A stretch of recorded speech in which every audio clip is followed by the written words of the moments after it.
Sexual assault survivor Grace Tame has been named the 2021 Australian of the Year for her efforts highlighting child sexual abuse and the warning signs of grooming.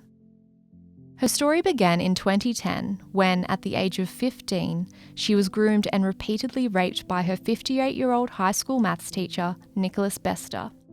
You know, I was suffering anorexia at the time, and as such I had very low self-esteem. My identity was in question. I mean, I was also just a 15-year-old girl. I had disclosed to this man that as a 6-year-old I was molested by an older child, and that involved being asked to undress in a closet and then molested. He then introduced the actual sexual abuse by recreating that scene that I had described to him of my childhood trauma.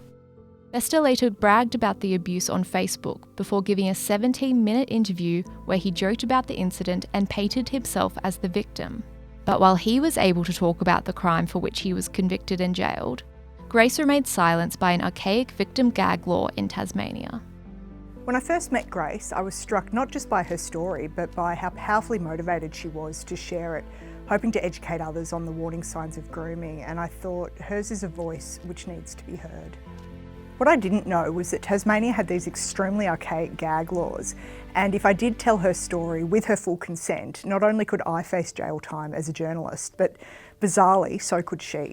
Nina first approached us for advice about Grace's story in 2017.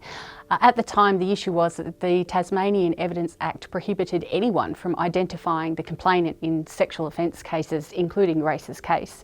And unfortunately, the fact that Grace wanted to be identified was not a defence. The penalty for the offence was contempt. The answer to the problem was to obtain an order from the Supreme Court of Tasmania. That required the drafting of an application and 2 supporting affidavits. And because Grace was living overseas at the time, it took quite a while to pull that paperwork together. Finally, in 2019, we had a hearing, and as a result of that, I was delighted to be able to tell Grace that she was the first woman to obtain an order of that kind in Tasmania.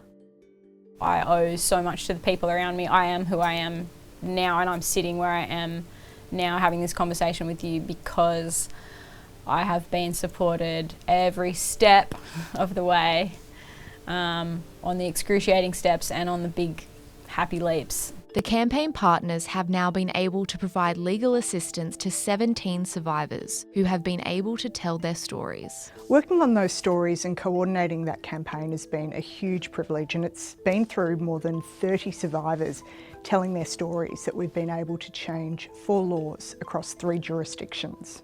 The most important outcome from our perspective is that individual survivors in these jurisdictions are now able to tell their own stories in their own voice. We should have a choice. Survivors should have a choice of if they want to come forward and use their identity. It has given me so much freedom over my story, who I can tell, who I can share it with, and that provided me with a lot of power back on my side. The importance of having lots of different survivor voices is that you allow the opportunity for survivors to voice their own experience without having somebody else telling it for them. We're actually allowing survivors to reauthorise their own experience in their own words and on their own terms. On this day, and every day, we say to all survivors of sexual violence, we hear you. We believe you. This is not your fault. you are not to blame. You are not alone. You are not alone. You're not alone. We've got your back.